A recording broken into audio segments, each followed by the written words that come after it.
I am Hey, Kieran Rebecca. Johnson. I'm an intern at Woods Hole Oceanographic Institution Sea Grant and an undergraduate student at Northeastern. And this is the first briefing that we're doing for the American Lobster Initiative. So thank you for coming. Thank you for your feedback so far. The briefing is sponsored by the Woods Hole Oceanographic Institution Sea Grant program as part of a broader effort to share research findings from the National Sea Grant American Lobster Initiative. Um, and so the focus of this briefing is lobster predation, which lobster is very significant in New England, especially in Maine. The fishery supports thousands of fishermen's livelihoods and has deep economic and cultural significance. And the aim of this briefing is to provide you with resources for future stories and background information on the specific research topic. After each presentation, we'll have 5 minutes for questions related to the topics that they spoke on. And if you do decide that you would like to write something based on this briefing, we ask that you check your quotes with the researchers after. And lastly, before introducing the presenters, I would like to introduce two other Sea Grant folks, Stephanie Murphy, our Senior Communications Specialist, and Jenny Rubin, our Research Coordinator. Presenting first today is Rebecca Peters. Of, she's the director of the Ecology and Environment Division at the Maine Department of Marine Resources. She'll be presenting on her research aims to better understand the predators of juvenile American lobster in order to gain an understanding of their survival. Her team is investigating 5 fish species in the Gulf of Maine to do so. Second will be Bart DiFiore. He is a marine ecologist studying how shifting environmental conditions impact commercially important species. As a postdoctoral researcher working with Kathy Mills at the Gulf of Maine Research Institute, he's investigating how juvenile lobster interactions with predators impact lobster distribution and abundance. And last but not least, John Grabowski is a professor and assistant director at Northeastern University's Marine Science Center. He's investigating how lobster predators, usually found in southern New England, may be moving into the Gulf of Maine as waters warm there, and how this is impacting the survival and foraging of lobster. Um, so, Rebecca, if you would like to take over the screen sharing I can to get started. oh, no.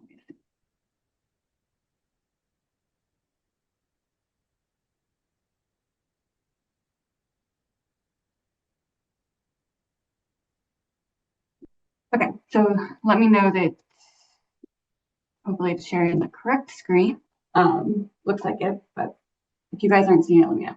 Okay, so I'm going to be presenting on our project of who's eating juvenile lobsters and an evaluation of lobster predation in the Gulf of Maine, which is using stomach content analysis. We had a group of researchers, two other scientists here at Maine DMR that helped with this project, and then also we partnered with the Maine Center for Coastal Fisheries to help with this too, so since they helped collect some of the stomachs that we were looking at. Um,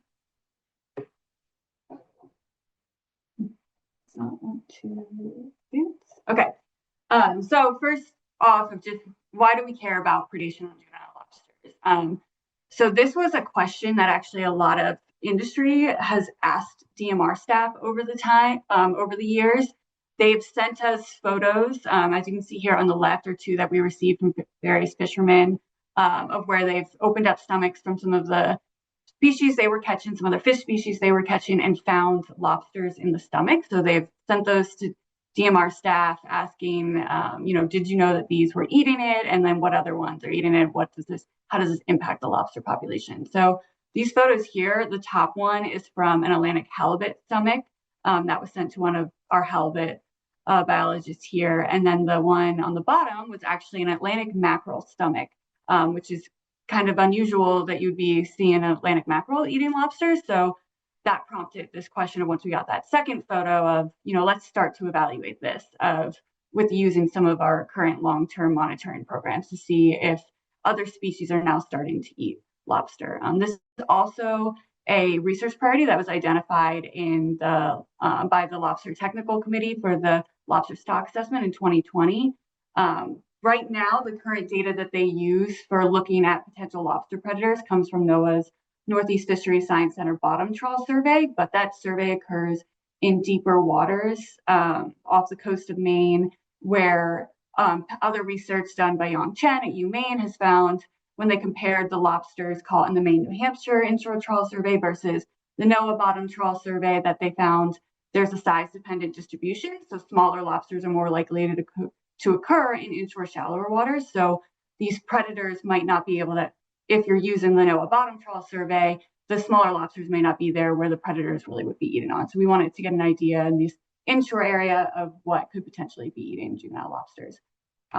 So for this project, we only could focus on 5 species. There's many others that people had questions about, but we had only 5 that we focused on. So Atlantic cod, that was from doing past literature review, found that they have been eating lobsters in the past.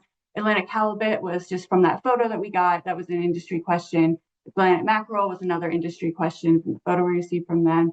And then we included red hake and white hake since we have a project ongoing with the NOAA Northeast Fisheries Science Center where they've been collecting stomachs from our bottom trawl survey, DMR's bottom trawl survey, since 2012. And those were the only 2 species in their project that they found to have lobster in them. So we decided to add them to this too. These are also all species that we tend to catch in high enough numbers to give us a good enough sample size to evaluate this too.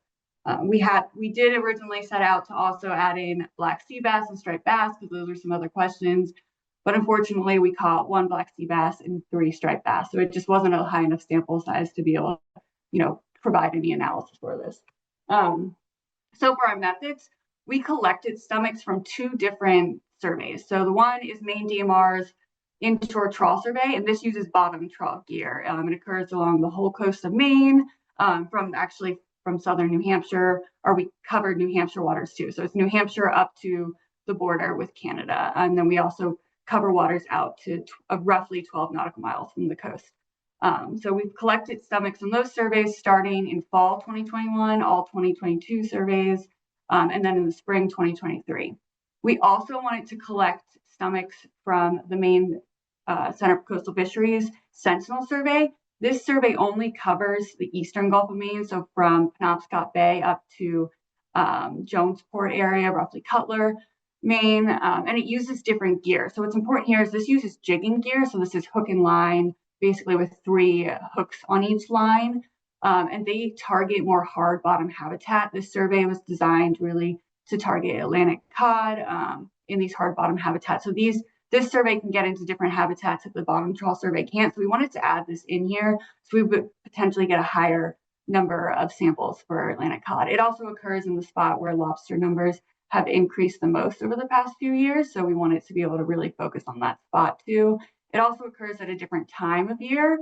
So it occurs in the summer where the Maine New Hampshire survey occurs in the spring and the fall every year. So it's a different time period where juvenile lobsters are going to be in the inshore areas too. So we collected from that survey in the summer of 2022 and the summer of 2023. So we stored the stomachs in ethanol in each of those surveys and we processed those back at the lab. And anything that was in those stomachs was identified down to the lowest taxonomic level possible. So it's either analyzed by us at the DMR lab, or we also continued partnering with NOAA staff at the Northeast Fisheries Science Center, and they were able to analyze some of the stomachs that they collected for their other projects for us for this project too. So we analyzed our data using this index of relative importance. And the reason why we did this is because we wanted to take into account the number that you're seeing in any of the stomachs of the prey items, the weight of this, and also the occurrence of this. So it gives us this index of what the importance of this prey item could be to these species. So into results, we collected a total of 1,375 stomachs total. And out of that number, we only saw 15 lobsters identified in the stomach. So there was 1 Atlantic halibut, 2 in white hake, 4 in red hake, and 8 in Atlantic cod.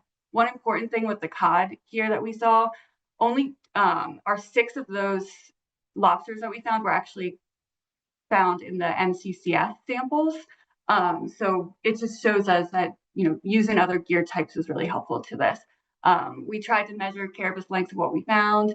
Only 7 of those could be measured, and they were all under 50 millimeters. So we are seeing these smaller ones being found in these samples. Here, I included a map here of where where the predators were collected from that had lobsters in the stomachs for both the MCCF survey and then also the Maine New Hampshire survey stations. And you can see a majority of them did come from our more downy stations. Um, and one other thing to note is Atlantic cod and Atlantic mackerel were the only species that were caught in both surveys. So red hake, white hake, and Atlantic halibut were only caught in the Maine New Hampshire survey, but Atlantic cod and Atlantic mackerel were both caught in the Maine New Hampshire survey and the MCCF Sentinel survey. So quickly just showing a result of with count of prey species in each of these, by number, lobster really only shows up in Atlantic cod, Atlantic halibut.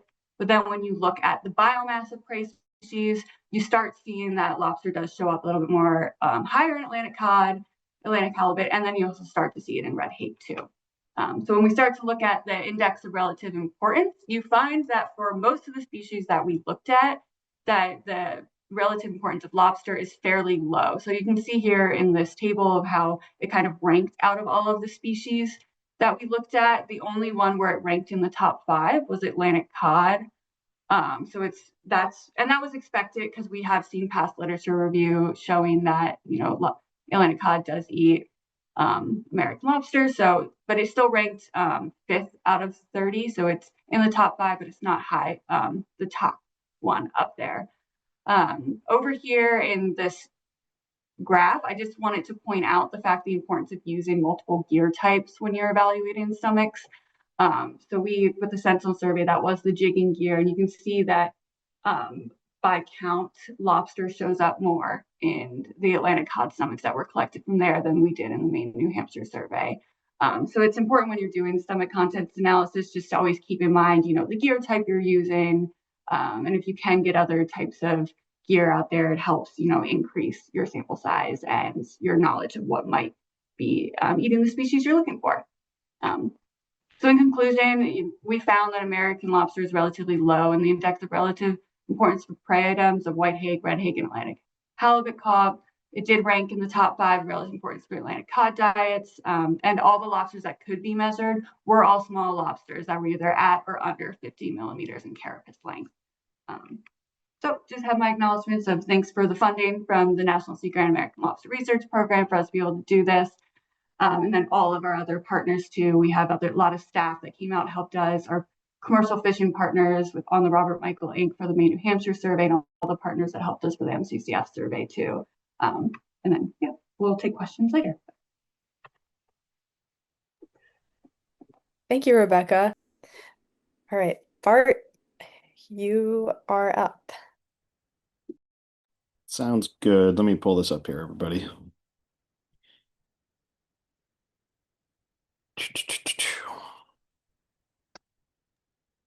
You guys can see my screen, correct? Awesome. Yes. So yeah, my name is Bart DiFiore. I'm currently a postdoctoral research associate with the Gulf of Maine Research Institute.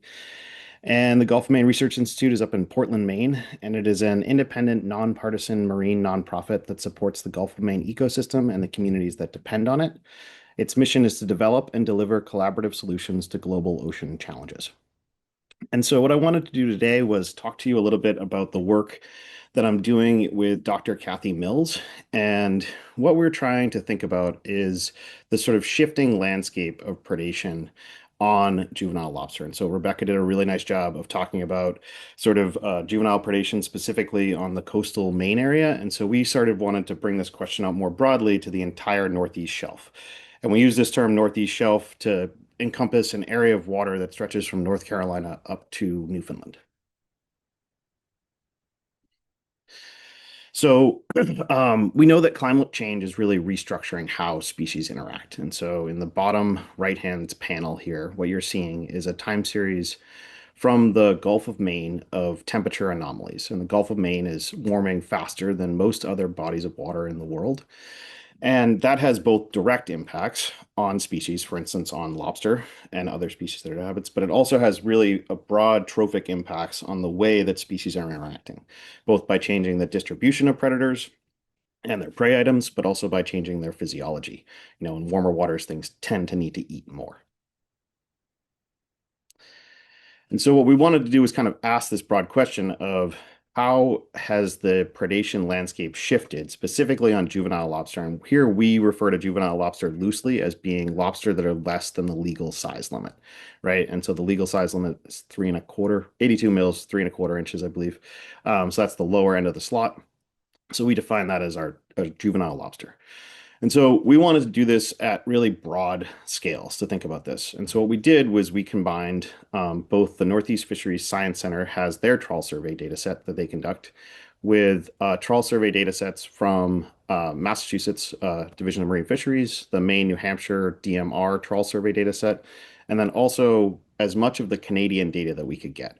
And so this data set consists of more than 20,000. I think we're at 38,000 unique tows. And the time scale of this stretches from 1970 to 2023, 2024, depending on which data set we're looking at.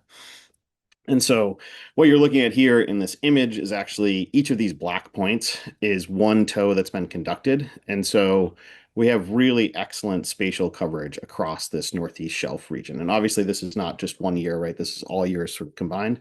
But this is just to give you a sense of sort of the scale of the data that we're pulling from. So what we wanted to do is we didn't get into all of the detailed stomach analysis that Rebecca and Maine DMR has been able to do. But what we thought about was we used a database called the Food Habits Database that's published through the Northeast Fisheries Science Center. And we basically said, hey, are you a species that's ever eaten a lobster, right? And if you are, we're going to consider you a potential lobster predator. And then we also wanted to know, well, if you're really small, for instance, if you're a 5-inch black sea bass, you're probably not eating too many juvenile lobsters. So we impose some size thresholds to basically say, are you big enough to eat lobster? And have you ever eaten lobster before? And so the list of species that we identified as potential lobster predators is a lot of the sort of classic species that you would think about, excuse me, including cod, Atlantic halibut. And this is kind of an interesting story here where we see that cod stocks historically are today are very depressed relative to where they were historically, whereas Atlantic halibut stocks were since I've seen this resurgence, right? So we see a lot of these dynamics playing out. And we're also looking at newly emergent species, right? So black sea bass have always been a traditional species south of Cape Cod, but they're emerging in greater abundance in the Gulf of Maine. So these are all different species that were included in our suite of potential predators. And then we used species distribution models to basically examine these shifts in juvenile lobster and their predators. And so a species distribution model is just sort of a fancy regression model that allows us to interpolate the abundance of a target species, whether that be cod or juvenile lobster, across a landscape. And we can include lots of covariates in this model, for instance, like temperature or the lobster predators and these types of things. So what did we find? Well, we were able to basically generate predictions for where juvenile lobster have been historically in every year and season since 1970, where their predators have been historically in every year and season. And then we were able to sort of combine and overlap those two maps in order to think about how that predation landscape has shifted. And I'm not going to sort of get into every detail of every year and season map here.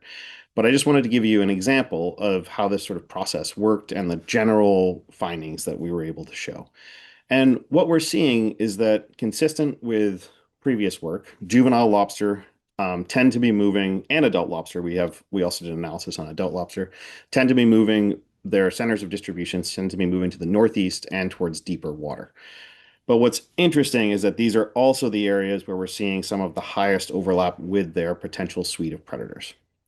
Right. And I think this is sort of a really interesting example of, we see rising ocean temperatures has the potential to sort of concentrate predator and prey in particular areas, right? And so if you think about this as a complete sort of game of probability, if you have more predators and more prey in one area, then you're going to have more consumption, right? And so this is sort of this example of a constraints on the thermal habitat that's available, increasing potentially the predation on juvenile lobster. Let's see, I just wanted to point out, in this bottom map, so in these maps, the yellow areas are where we see the highest abundance, the blue areas are the lowest abundance. And where we're seeing sort of these instances in general across these different metrics is we're seeing increases in overlap, especially in the eastern Gulf of Maine and along the Scotian Shelf and the Bay of Fundy. And so these are areas that we predict that this overlap is going to increase.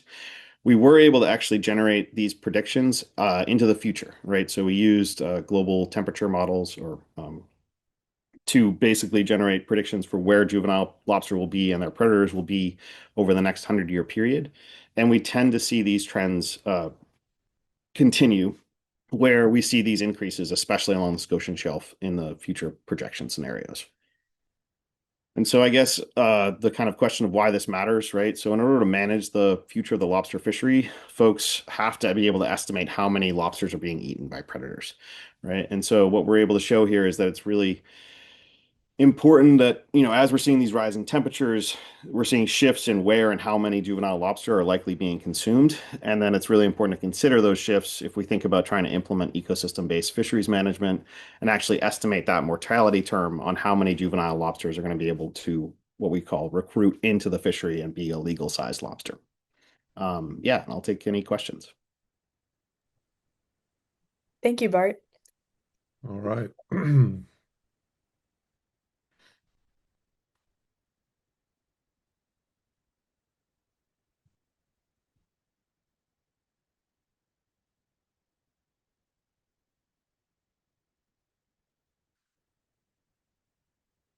All right. Are you seeing the correct screen, or I don't need to swap it?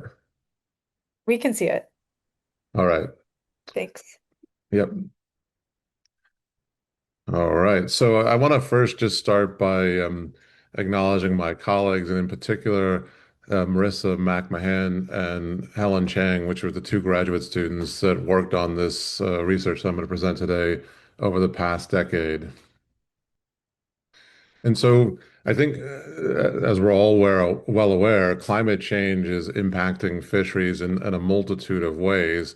If we focus on the biology, things like the physiology, the growth, and reproductive effort is being impacted for many, many species in the Gulf of Maine and elsewhere worldwide as water is warm. And this, of course, as you've just seen, can have impacts on not only on the biology of individual species, but on how they interact with each other, essentially their ecology, and so that can affect things like community structure and food web dynamics. As we kind of move from the biology and ecology to the social and economic impacts of climate change, this can have really severe consequences for quotas, size limits, effort. We see instances where fishers are going farther and farther from their home port to land the same stocks or having to shift to other stocks. And I think one of the really critical things here is that we can infer some economic impacts, but we really benefit from talking to industry, not only I mean, especially to quantify social and economic impacts, but also to observe changes in the biology and ecology. Keeping in mind that science really starts with observation, and an industry that's on the water almost every day for large sections or across the entire year has tremendous value to bring to bear in terms of observational data. We also want to understand their perceptions because the impacts of climate change are impacting them. And so, if we're studying it with the thought that we want to understand how to benefit the fishery going forward, I think it really is important to understand what they're seeing and what they're perceiving. And so I think Bart already hit on the fact that the Gulf of Maine is warming really rapidly, as we all know. You look at the temperature anomaly data on the right there. We've gone from colder than average years 20 years ago, 30 years ago, to now pretty much only warmer than average phases for most of the year. And that is paving the way for species like black sea bass and blue crabs, among a whole host of others, to move into the Gulf of Maine. I'm focusing on these two in particular because of their potential importance as competitors and predators of the American lobster. And so the first part of this research that I want to talk a little bit about are some surveys that we did of industry observations and perceptions of black sea bass. We also asked them about blue crabs in the more recent survey, but we didn't get many observations. We have some other ways in which we're quantifying that, which I'm not going to get into here. So I'm going to really focus on this survey. So basically, in 2015, during Dr. McMahan's dissertation, We did a mail survey, and we did that again during Dr. Cheng's survey in 2021. And then in 2021, we also used email to kind of compare the two methodologies. And so we were really interested in one, how much do people fish, just to get a sense for if that influences their interactions. And so we asked a whole host of demographic questions. We asked for observations of like where, when, how they see blue crabs and black sea bass, and then what their perceptions of these range expanding species are if they're seeing them. And so if we first start with their observations of black sea bass, we asked the lobstermen to comment on when they see black sea bass when they were most abundant. And what we see is a trend that over time we're seeing most other we see kind of in what we would suggest that abundance is increasing because most people are reporting that the most abundant years were the last couple. Because remember, this is a survey from 2021, and you can see the number piling up between 2018 and 20, and then back in 2010 and 12. And these two like kind of peaks in the data coincide with warming events. So it suggests that warming waters are in fact the potential driver of this like kind of surge of black sea bass in the Gulf of Maine. All right. So next, we were really concerned with how they perceive this increase in black sea bass. Because you could imagine it could go either way. I mean, they might see it as an opportunity for a new species to harvest, or they might see it as a threat, depending on what they think black sea bass do. And so we used an approach. We basically asked them, how do you think an increase in the abundance of black sea bass would impact the lobster fishery? And then we conducted an analysis that basically loads a model with potential predictors, and we used all the demographic factors and other kinds of questions we asked. And what we found is that in general, most people don't think, most lobstermen do not think it's going to be good. About half said it's going to be harmful, and most of the other half said neutral, with just a few individuals indicating that they think it's going to be positive. Um, and so then when we ran this model and looked at the strongest predictor of whether the industry perceives black sea bass harming or having neutral or even positive effects on the lobster industry, um, the biggest predictor, not surprisingly, was whether they think black sea bass eat lobster. And so if they didn't indicate that they eat lobster, if they left that question blank, and we found that only about a third see it as negative, 4% positive, and the remainder see it as neutral, this increase in black sea bass. Conversely, those that reported that black sea bass eat lobster almost entirely see black sea bass as going to be negative for the lobster industry. There were some other small predictors, but this was really the driving factor in how they viewed this increase in black sea bass. So we followed this up with a series of experiments, and we've done work with black sea bass. Some of Marissa's dissertation work showed that black sea bass scare lobsters and they forage less, hide more. And so in this experiment, we were really interested in when we add blue crabs to the system, what happens? So we did experiments in the lab in some cattle tanks. Here you see an example of one. So you can see there's a lobster shelter, there's a lobster. There's a prey patch, there's a blue crab that you can kind of make out, and there's a black sea bass. And so we did this in a traditional experimental design where we had lobsters with the prey in the shelter, and then we added blue crabs to some treatments. We added black sea bass to some, and then we added both blue crabs and black sea bass to see how they affect lobster foraging as well as lobster refuge use and potentially lobster survival. And so we had done work with black sea bass. We've rarely observed black sea bass eating lobsters, and that kind of agrees with like we've done a lot of stomach content analyses that I'm not showing here that shows that you don't find black sea bass in the stomach, or sorry, you don't find lobster in the stomach of black sea bass that often.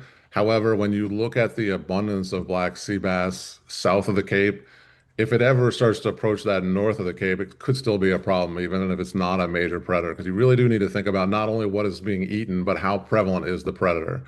All right, and so one of the things we found in this study that was unique was that we actually So some examples of lobsters being eaten by blue crabs. And I'm just going to show you the video because I think it really does more than any kind of figure or graph.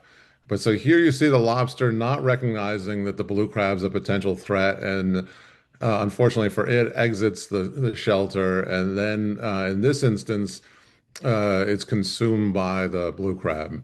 And this is, we did this experiment back in 2022 and found a couple incidents of this.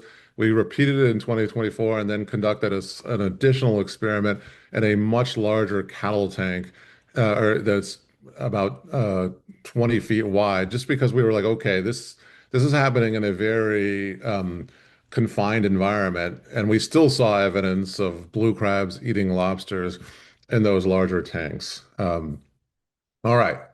Uh, just to kind of follow up, I really want to hammer home that like that fisher ecological knowledge is just so useful in detecting and mapping species range expansions and their potential impacts. Not surprisingly, those that are on the water bring tons of valuable information to bear. And I think one of the things that I worked on predator prey interactions for a long time, and it's always a mix of not only traditional predation, but also predators can scare their prey. And I'm surprised at how we've seen evidence that lobsters do quickly recognize black sea bass once they've overlapped for some time and start to hide from them. Clearly, we didn't see evidence of that as in that one interaction I showed you, where the lobster came out of its refuge to check out the blue crab to its dismay. And then I want to just kind of finally say that we tend to like oversimplify the view of industry and other stakeholder groups. And I just want to be really careful here in saying that, when all this work that we've done, when we've interviewed fishers and done surveys of them, we whether it's the lobster industry or other industries, we see like a range of views on expanding species, management, predator prey interactions, and I think that there's a lot to be learned from diving into that variability. All right, and with that, I'll wrap up and just say thank you. I mean, especially to all the funding agencies and then also all the members of the industry that were willing to participate in our surveys and interviews. We recognize that it's a lot to ask of industry, and we wouldn't be able to do this research without this collaboration. After this briefing, a packet with photos, the researchers' contacts, and other materials relating to the projects will be sent to you. And I will also be sending a short survey in the email, like 4 multiple choice questions, to get your feedback on this briefing, what you would have liked more of, less of, but hopefully more of. And I hope you all have a nice day. The 2 links, the QR codes down below. The first one on the left talks more about the initiative, the American Lobster Initiative itself, and the second one dives into research projects, like the ones you just heard. And yeah, thank you. Thanks for putting it together. Definitely appreciate Thank everyone's you. time. Thanks, Karen. Thank you. Thank you all. Thank you. Okay.